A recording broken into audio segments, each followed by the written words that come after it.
Assalamualaikum warahmatullahi wabarakatuh.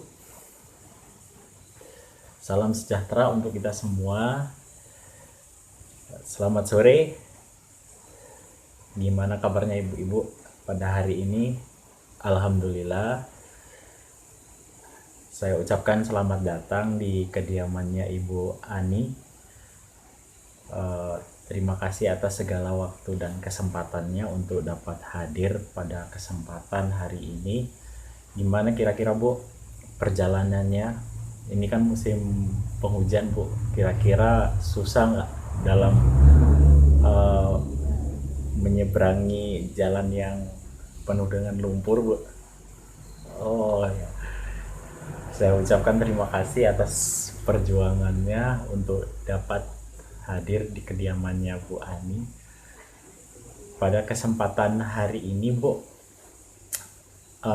sebelum kita melanjutkan sesi kita yaitu membicarakan dan membahas masalah kesejahteraan sosial,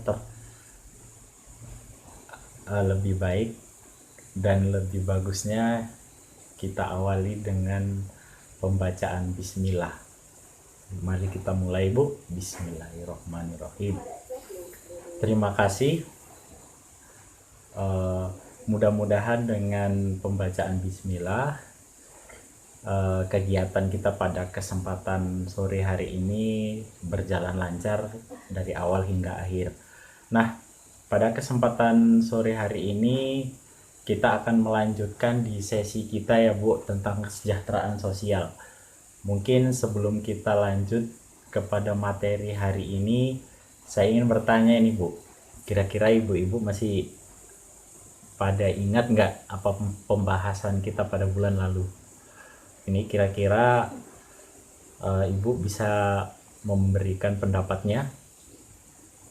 Ibu Siti Sahara, kira-kira Bu pembahasan kita tentang apa Bu bulan lalu? Masih ingat nggak? Tentang disabilitas. Dan Ibu Lailani, kira-kira dalam pembelajaran bulan lalu ada nggak kendala Bu dalam mempraktekkan dalam kehidupan sehari-hari Bu, terutama tentang perlindungan terhadap disabilitas? Alhamdulillah Bu ya, kalau tidak ada kendala, mudah-mudahan kedepannya kita dapat mempraktekkan apa yang sudah kita pelajari ya Bu. Nah di sini Bu, nantinya kira-kira ketika ada permasalahan untuk kegiatan kita Bu, nanti kita bisa sharing nih Bu. Di sini belajar bersama kita ceritanya Bu. Enggak, di sini nggak monoton saya yang mengajari, itu tidak Bu, karena pada dasarnya kita belajar bersama. Nah, kalau memang sudah tidak ada pendapat lagi Bu, saya anggap pembelajaran pada bulan lalu ibu-ibu telah memahaminya dengan baik. Maka pada hari ini kita akan melanjutkan ke sesi selanjutnya tentang pentingnya kesejahteraan sosial lansia. Nah, di sini Bu, sebelum kita melangkah lebih jauh, saya ingin bertanya ini kepada ibu-ibu. Kira ada nggak nenek, kakek, mama atau mbah yang tinggal bersama kita? Ada ya Bu. Jadi mereka ini bisa disebut apa Bu? Lansia. Nah, jadi lansia ini siapa Bu? Oke Bu.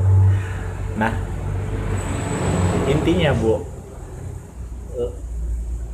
mereka yang tinggal bersama kita adalah yang disebut dengan lansia. Jadi saya akan menjelaskan apa sih sebetulnya lansia itu. Nah, di sini sudah ada flip chart yang sudah kita tampilkan. Ada beberapa pendapat Bu mengenai lansia. Yang pertama, menurut Badan Kesehatan Dunia ada 4 penggolongan lansia. Yang pertama Bu, usia pertengahan, itu mulai dari 45 tahun sampai 59 tahun. Yang kedua Bu, ada lanjut usia, yaitu 60 sampai 70 tahun Bu. Terus lanjut usia tua dari 75 sampai 90 tahun. Selanjutnya yang keempat, lansia sangat tua, yakni mereka-mereka yang berusia 90 tahun ke atas. Nah, di sini Bu, terutama di Kampung Kepala Akal, lansia yang sudah menerima program kita itu berusia berapa Bu? 70 tahun. Nah, jadi secara umum, secara khusus PKH mengcover lansia yang berumur 70 tahun. Tapi di sini kita akan membahas lansia secara umum, yaitu mereka yang berusia dari 60 tahun ke atas. Nah, terus Bu, selanjutnya menurut Undang-Undang Nomor 13 Tahun 1998 ada 4 ketentuan Bu yang dikatakan lansia. Yang pertama, lanjut usia adalah seseorang yang telah mencapai usia di atas 60 tahun. Nah, seperti yang poin yang pertama tadi ya Bu. Terus yang kedua, lanjut usia potensial. Ini artinya Bu, mereka-mereka para lansia yang masih bisa menghasilkan suatu produk baik berupa barang atau jasa. Maksudnya masih bisa mencari uang secara bahasa sederhananya. Yang ketiga Bu, lanjut usia tidak potensial. Ini artinya apa Bu? Mereka sudah bergantung kepada bantuan orang lain. Nah, seperti orang tua kita atau nenek kita yang sudah sangat ujur, yang dalam kesehariannya harus kita bantu. Nah, itu menurut Undang-Undang Nomor 13 Tahun 1998. Nah, pertanyaannya mengapa kita harus peduli dengan lansia? Nah, ada beberapa poin yang harus kita jelaskan. Yang pertama, amanah Undang-Undang Nomor 13 Tahun 1998 tentang kesejahteraan sosial lansia, yang memiliki hak yang sama dengan kehidupan bermasyarakat, berbangsa dan bernegara. Nah, lansia ini haknya itu sama, hak sebagai manusia ya Bu, tentunya. Terus jumlah lansia yang telantar meningkat berdasarkan data ini Bu. Dan menurut Kementerian Sosial juga Bu, di tahun 2015 ada 16 juta Bu lansia di Indonesia, yang sedikitnya sekitar 2,8 juta Bu itu mengalami lansia telantar, dan sekitar 4,6 juta lansia yang potensial tapi telantar. Nah, itu yang poin ketiga. Terus yang poin keempat Bu, data menyebutkan lansia mengalami kekerasan dan penelantaran.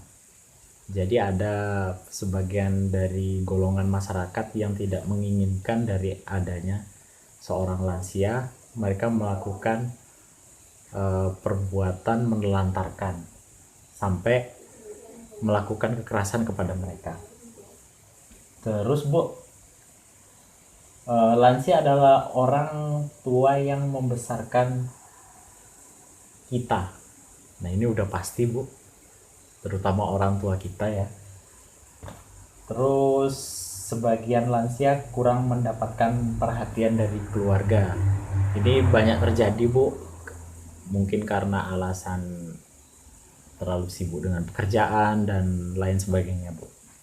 Terus lansia adalah potret kita di masa yang akan datang.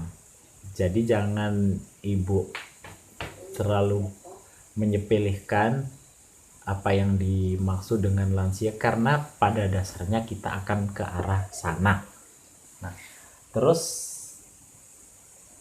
panti jompo itu terbatas. Jadi kalau ada lansia yang telantar, mungkin di Indonesia ini tidak akan bisa menampung semuanya. Nah itu Bu, alasan mengapa kita harus peduli dengan lansia. Nah itulah Bu, subpokok bahasan yang telah kita bahas tentang pengertian lansia dan mengapa kita harus peduli dengan lansia. Mungkin ada pertanyaan Bu sebelum kita akhiri? Tidak ada ya Bu ya. Terima kasih kepada ibu-ibu semuanya.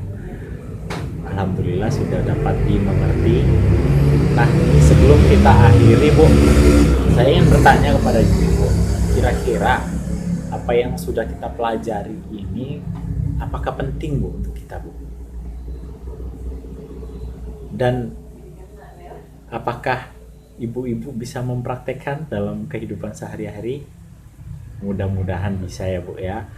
Nah mudah-mudahan dalam apa yang sudah kita bicarakan nantinya dapat kita praktikkan. Mudah-mudahan apabila ada lansia di lingkungan, terutama di keluarga kita, tidak terjadi yang namanya penelantaran. Nah pada kesempatan hari ini mungkin kita sudahi pertemuan kita pada sesi lansia, subpokok bahasan pengertian lansia dan pentingnya kita harus peduli kepada lansia. Nah untuk pertemuan mendatang kita akan melanjutkan sesi kita ya Bu tentang kondisi dan permasalahan umum yang terjadi pada lansia. Nah ini sambungan Bu, jangan nanti ibu-ibu tidak menghadirinya. Saya berharap ibu-ibu tetap semangat dalam kegiatan kita sehingga apa yang kita inginkan dari sesi 1 sampai sesi akhir kita dapat mengikutinya. Nah mungkin untuk kesempatan kali ini kita cukupkan. Terima kasih atas segala perhatian, mohon maaf atas kekurangan. Saya akhiri, wabillahi taufik wal hidayah. Assalamualaikum warahmatullahi wabarakatuh.